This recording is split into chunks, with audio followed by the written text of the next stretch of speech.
Je slamerais. Tu slams. Qu'il eut slamé. Nous avions slamé. Vous slammerez.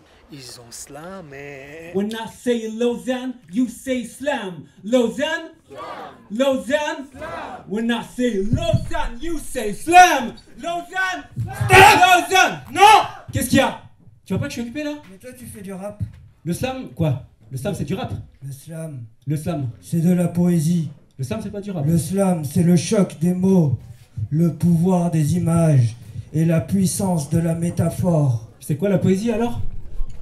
Nous nous sommes jurés une fidélité volage. Mais puisque les anges volent, notre histoire nage dans un océan asséché par nos larmes. T'as rien compris mec. Le slam c'est pas de la poésie. Le slam c'est de l'humour. C'est des sketchs. C'est du stand-up. Si je m'étais fié uniquement à ma mémoire, mon sketch aurait été un peu court, mais heureusement, j'avais mon plan de secours. D'ailleurs, l'autre jour, il y a un mec chelou qui m'a demandé « Eh, s'il te plaît, t'aurais pas un plan ?» Je lui ai répondu « Non, j'ai juste une feuille. Désolé. » Ça c'est du slam. Non, le slam, c'est l'art de la parole. C'est transmettre des mots, tout simplement, comme on parle et on touche les âmes d'enfants. C'est quoi, le slam, c'est des contes alors? Oui. Il était une fois, il y a très longtemps et loin de nos contrées, un prince charmant et une princesse qui rêvaient de rencontrer la liberté. Le prince et la princesse s'aimaient depuis gamin. Ils vivaient d'air pur et de richesse et mangeaient à leur faim. Pour le rap, tapez 1. Pour la poésie, tapez 2. Pour le stand-up, tapez 3. Pour le conte, tapez 4. Si vous voulez tous les revoir, tapez 2.0. Ce festival est né donc de la volonté, je crois, à peu près de tout le comité de la slam de revivre une expérience un petit peu plus intense au niveau d'une rencontre de slam poésie. Mais c'est vrai qu'on a ajouté peut-être un point de vue un petit peu plus global, notamment avec l'exposition de photographie. On voulait aussi peut-être une interprétation du slam. Donc comment est-ce que ça pouvait être perçu par l'œil d'un photographe. Donc c'est pour ça qu'on a réalisé une expo photo sous la voûte du 221. C'est vrai, il y a beaucoup d'ateliers. Donc une activité qui se déroule avec en général un public cible. Donc ce qui se fait beaucoup, c'est avec des écoles, avec des enfants ou des adolescents, pour les sensibiliser au travail de l'écriture, mais aussi d'analyse, de réflexion, et peut-être leur proposer un petit cadre pour pouvoir leur permettre d'exprimer avec une certaine forme ce qu'ils ont à dire, et pouvoir le restituer également à un public. Ce qu'on peut faire, c'est essayer, allez, je dis toujours en atelier, on allume une mèche, mais l'explosion, elle vient de vous. Nous, on allume une mèche. Donc, alors la technique, c'est quoi? La technique, tu vas utiliser, je sais pas moi, des figures de style, c'est ça que tu veux dire, des figures de style, des anaphores, des métaphores, il y a toutes sortes de choses. Tu peux utiliser des rimes ou pas, tu peux faire des jeux de mots ou pas, tu peux partir dans l'imaginaire, tu peux partir dans le réel, tu peux partir dans quelque chose que tu inventes. C'est la liaison de ensemble et puis un cours de français. On est parti à 4h du matin dans la voiture de Ethan, mon copain, tous ensemble. On est passé par l'Italie, c'était couleur sable. On est aussi passé par la Slovénie jusqu'à la Croatie. En écrivant ce texte, je me rends compte que je dis souvent ne pas avoir assez voyagé. Mais c'est une erreur car le mot voyage, on peut le vivre au quotidien. Je voyage chaque jour au travers des livres, de mes pensées, de mon imagination. Et quand on y prend conscience, je me rends compte que même ma vie entière est un beau, grand et long voyage. Dans mes textes, je suis très rentre dedans, alors qu'en réalité, dans la vie, je suis quelqu'un de très posé et qu'on entend très peu. Et effectivement, quand j'écris, j'ai l'impression d'être une autre personne. Et il y a effectivement un effet un peu libératoire au moment où je prends le stylo, de me dire, avec mon stylo, je me sens plus fort et du coup dans mon écriture je peux aller encore plus loin dans ce que j'ai à dire, comme si en slam on pouvait entre guillemets tout se permettre. Mon père fit ce qu'il pensait être le mieux, mais je me permis de dire que c'était tout de même périlleux. Mon péril était très percutant, mais je sais que c'est un périple, car je suis père maintenant. Je veux pas être un père sans valeur ni sans permission, pas d'un père à l'heure mais d'un père en mission. Je veux pas vous persuader que je serais un père parfait. Je reste juste un peu perturbé de ce que mon père a fait. Bien sûr, on peut être un père sage, tout en commettant des impairs. Et si en tant que père je me fâche, je perdrai pas mes repères. Pour moi, le slam, c'est comme aller boxer sur un punching ball. C'est se défouler. Je me défoule sur le public. Bien sûr, pas méchamment, mais juste pour bien défouler, pour en plus faire des connaissances amicales. C'est sympa. Ce qui est bien aussi dans ça, ce qui m'apporte aussi, c'est que je rencontre beaucoup de personnalités, qu'ils soient âgés, jeunes, adultes, d'origines différentes, apprendre la culture. C'est ça qui est génial dans le slam. Bats-toi. Bats-toi. Bats-toi! Cette main infernale qui frappe au quotidien, parce que t'as fait le mal, alors que c'était pas permis, parce qu'elle te l'avait dit, car plus instruit, donc plus apte à frapper. Évite-la. Cette force titanesque, contre laquelle tu n'y peux rien, ne la laisse pas venir se poser sur ton bassin, même si son but est de te faire du bien. Sur rien qui va. C'est comme ça que ça se passe si tu ne te tiens pas à ta place, à déborder sur les cadres qui t'entourent. C'est comme ça que ça se passe si tu ne te tiens pas à ta place, à déborder le cadre qui t'entoure. Sur rien qui va. C'est comme ça que ça se passe si tu ne te tiens pas à ta place, à déborder du cadre qui t'entoure. Cette routine morbide contre laquelle tu n'y peux rien, ne la laisse surtout pas venir se poser sur ton chemin. Sur rien qui va. Bah en fait, un jour, bêtement, j'ai écrit une petite déclaration d'amour à une fille. C'était assez basique et tout. Enfin, j'ai jamais écrit en rime ni rien du tout. Et suite à ça, j'ai eu envie d'écrire d'autres textes avec des rimes. Mon tout premier, ça concernait la timidité. Parce que c'est un sujet qui me collait vraiment à la peau et tout. J'avais besoin de me justifier pourquoi j'étais timide et tout. J'ai mis tout ça, j'ai condensé tout ça dans un texte. L'argent facile, ça fait pas de toi un homme. C'est clair, frère.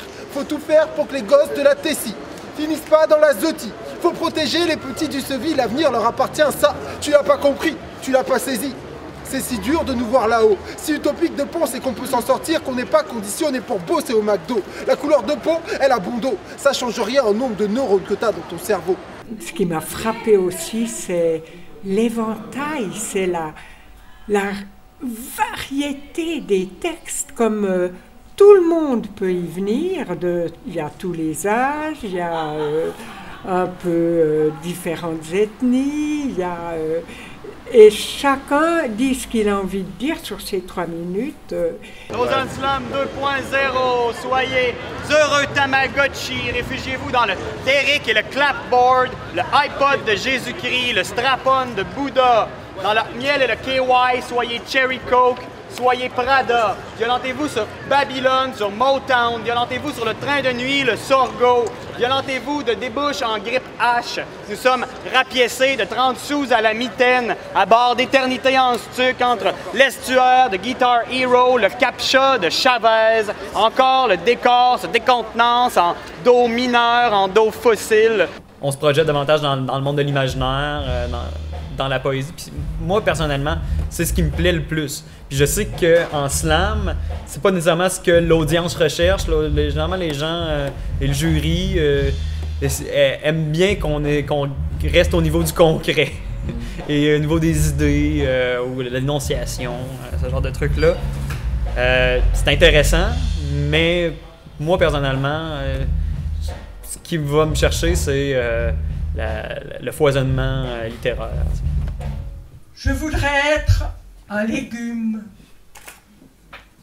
juste pour me reposer la tête, pour ne plus penser. Peu importe, un haricot ou un artichaut, juste pour me reposer la tête, pour ne plus penser. Peu importe, un céleri ou un salsifis, juste pour me reposer la tête, pour ne plus penser. Peu importe, une feuille de mâche ou une rare, juste pour me reposer la tête, pour ne plus penser, mais je suis moi. Et je pense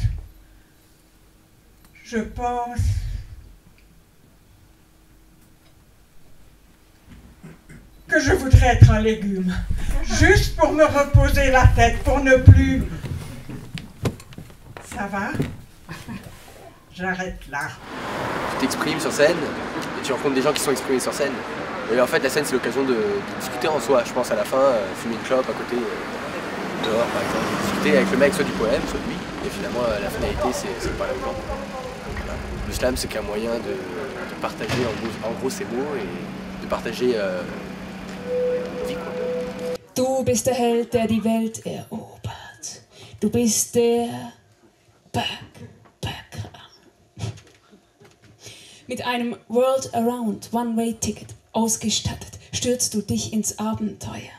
Durchkreuzt Wälder, besteigst Berge, beschwimmst Meere, jagst durch Felder nach dem höchsten Seinszustand und singst am Lagerfeuer, Hand in Hand, ein Lied mit den Apachen. Moi je dirais que des fois c'est pas loin d'être douloureux. Lors du slam sauvage tout à l'heure à Lausanne, à un moment donné je me suis lancé comme ça dans la rue, en plus personne s'y attend parce qu'en fait c'est pas organisé, voilà, tout le monde est là en train de faire ses courses et puis hop tu fais chier le monde en balançant un texte, et bah ouais c'est limite douloureux, mais c'est un peu, il y a un côté un petit peu SM là-dedans, un peu sadomaso tu vois, c'est douloureux mais ça fait du bien. Nos rêves passent entre cauchemar et cafard. On crève nos carapaces. Et nos peurs s'envolent dans l'espace. Entre rire et larmes, on s'acharne sur vos carnes. À coups de mots pleins de charme, on vous embarque en Seine-et-Marne. L'air est pur, mais le verre est dur. Dans cet écrin de verdure, l'ivresse perdure. Alors on persévère. Quand tu te perds, c'est dur. Alors on persévère. Entre deux verdures, au fur et à mesure, on devient mûr. Si ça te tente, viens faire le mur. Un débat, je pense que ça apporte de bonnes et de mauvaises choses, dans le sens où c'est un petit peu une réflexion, une analyse, une conscientisation de ce qu'est le slam. Ça permet un peu d'analyser la chose, de mettre des mots dessus. C'est bien d'un côté pour pouvoir partager ce qu'est le slam de façon un petit peu plus intellectualisée. Et ça permet de pousser la discussion plus loin, d'amener le slam sur un autre plan, d'avoir un petit peu un regard extérieur. Et puis surtout, ce qui est très intéressant, c'est d'avoir des intervenants très, très divers. Il y avait des slammeurs de Belgique, du Canada, de la Réunion, mais il y avait aussi le regard d'un poète sonore, d'un homme politique et d'un journaliste. Ça permet un peu d'ouvrir le slam à ces différents regards, en fait. Mais l'écriture, à la base, c'est un acte très intime et très solitaire aussi. Puis, je ferais beaucoup d'auteurs ou des gens qui aimeraient être auteurs. Puis, souvent, ce sont des gens très personnels, très reclus même, jusqu'à un certain point. C'est souvent un trait de caractère de l'auteur. Puis le slam, c'est l'occasion justement de sortir de cette réclusion-là, puis de s'offrir au public et aussi de rencontrer d'autres gens qui ont ce désir-là. Alors, l'aspect social, il est forcément important, l'aspect de socialisation est forcément important. Quand on aime écrire, en fait, quand on est amateur, on écrit des textes et puis on ne sait pas trop quoi en faire. Donc le slam, ça peut déjà être une façon de rendre ces textes utiles, de les rendre à la vie, parce qu'on sait qu'ils ne vont pas forcément être publiés et puis du coup ils vont peut-être mourir. Donc, voilà, quand on commence à écrire pour lâcher, peut-être que ça peut être aussi négatif. Ce qui est surtout recherché pour nous slammers, c'est au-delà du tournoi, c'est le fait d'être tous ensemble et de confronter peut-être nos points de vue, mais pas nécessairement dans un but de compétition, pas pour tout le monde en tout cas. Et moi, ça me fait plaisir par exemple de découvrir, moi qui ai fait 10 000 km pour venir en Suisse, de me rendre compte que finalement, ici à Lausanne, comme j'ai pu m'en rendre compte à Paris ou à Tours l'année dernière, c'est que finalement, ici aussi, on slame. Donc je le vois un peu plus sur l'horizontalité où on est tous sur la même ligne de départ, on a tous la même passion, on a tous des mots à déclamer. Et je ne le vois pas nécessairement dans un esprit de compétition ou de confrontation. Après, c'est un point de vue personnel. Le débat, on l'a pensé autour de ça et autour de l'adresse, puisque effectivement, le fait d'adresser ce slam à qui, pourquoi, comment, et le thème qu'on a choisi, c'est donc le slam avec, sans, pour ou contre l'autre. Dans le sens qu'effectivement, on a un slammeur ou une slammeuse qui est sur scène, seul, ou des fois à 4 dans le cas de tournoi, ou même dans la scène libre on peut avoir des duos, mais donc qui est effectivement devant un public, mais on se rendra compte qu'il s'adresse à plein de gens différents. Ça peut être simplement un moyen d'exprimer quelque chose de soi, de pouvoir le cracher, à ce moment-là, finalement, il s'adresse à personne. C'est juste pour lui qu'il le fait. Après, il y a d'autres où il voudra dénoncer des faits de société, des faits politiques. Et là, alors, il voudra peut-être toucher un plus large public. Et puis, effectivement, le slam, on est malgré tout seul sur scène. Malgré tout, ça reste une famille où on se soutient, on s'entraide, on échange. Moi, je pense que la dérive qui peut guetter le slam en général, c'est plutôt justement que des gens écrivent uniquement pour plaire. C'est-à-dire que moi, personnellement, je veux plaire avant tout à moi. Donc je ne monte pas sur scène si je ne suis pas satisfait de ce que j'ai écrit, mais après, je le livre au public. En quelque part, le slammer, il vient offrir quelque chose au public, et le public, le cadeau, il peut l'ouvrir ou pas. Parfois, il y a l'emballage qui est super beau et le contenu qui est pas terrible, mais tant pis quoi. Moi, je suis satisfait de ce que j'ai écrit, ça me satisfait moi avant tout. Maintenant, si un slammer se dit chez lui, ah ouais, ça je vais faire, ça va marcher, ah ouais, ça c'est bien, ça existe, hein. Mais le problème, si un jour je vois que le slam tourne à ça, j'arrête. Les gens qui viennent pour essayer de se flatter l'ego, c'est super important. Et l'ego, c'est pas un gros mot. Et la prétention, si on prétend pas, on n'élève pas, en fait. Et moi, j'en ai marre des gamins qui disent, ouais, non, mais moi, je suis pas prétentieux, ou j'ai pas envie d'être un égocentrique. Non, l'ego, c'est super. Et au bout d'un moment, il faut se réconcilier avec cet ego. Et grâce au Scène Slam, justement, on peut se réconcilier de manière à peu près saine, j'ai envie de dire. Oui. Moi, j'ai écrit un petit texte ici, là. Attends, alors je mets en branle mon machin. Hein. Ouais. Avec. Le slam, pour moi, c'est avec. Avec les autres qui, dans l'ombre, attendent leurs 3 minutes, attendent l'instant où leur cœur va s'emballer, attendent la confrontation avec les autres cachés dans l'ombre, comme toi l'instant d'avant. Le slam pour moi c'est pour partager, pour échanger, pour rencontrer, pour faire passer ce qui au fond de moi a besoin d'émerger. Sans, le slam pour moi c'est sans ambition, sans prétention, sans autre intention que partager des émotions. Contre. Le slam pour moi, c'est contre. Contre la compétition, contre la hiérarchisation, contre l'excès d'ambition, contre l'intellectuelle masturbation. Mais avec tous les slammeurs, pour partager les petits bonheurs, sans drame, mais pas sans douleur, j'accepte les contradictions. Being here and observing and participating has given me a reason to really support slam poets. Yeah, I think that they're carrying the torch, and I like that. I like that there's people giving it hell, you know, just because it needs to be given. You know, someone has to continue this art form, which is dying. Poetry is dying, and the slam poets are. I can see that they're giving it life. They are. Yeah, they're filling it up and blowing it up, and that's great. Yeah.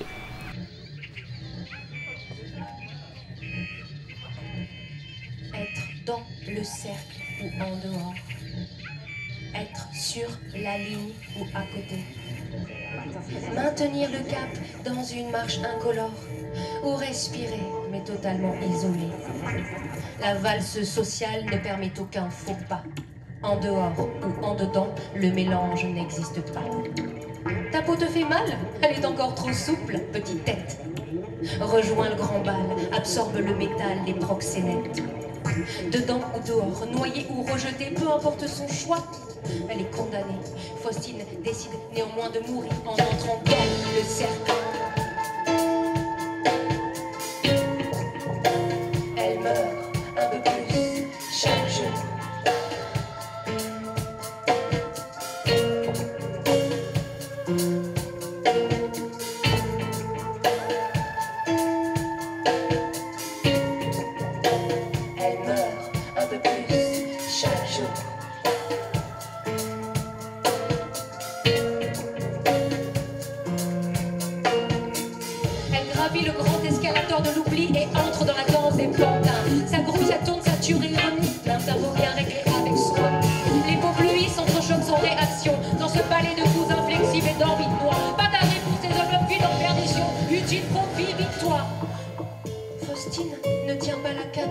Son pied est trop incertain. Les bordures du cadre écorchent ses yeux.